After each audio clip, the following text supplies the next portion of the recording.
যাই হোক, কি দেখছো এমন করে? কি দেখছো? তোমাকে দেখছি। তুমি যেদিনই আমার কাছে পরে আসো 12 হাত শাড়ি, তুমি জানো তোমাকে দেখতে মিষ্টি লাগে ভারী।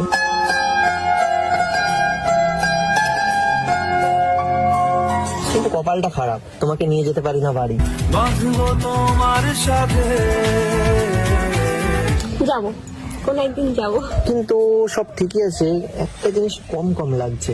কি কম কম লাগছে? আরে মানে শাড়ি পরলেই তোমার মধ্যে চলে আসে বউ বউ ভাব, তাই বলছি তোমার পাশে একটা স্বামীর অভাব। আমি তোরা আয়না হবো আজ, তুই শুধু ইচ্ছে মতো তোমার পাশে এসে বসলাম অনেকদিন পর, কিন্তু একা আসলে কেন? সাথে আনতে পারতে বল। আমি তোরা বড় হব, তুই হবি আমার বহুরে। আমি বাবা কি সব কথাবার্তা বলছো? পাগল টাগল আছো? আরে কাছে একটু আসো। কাছে আসো না, আমায় ভালোবাসো না।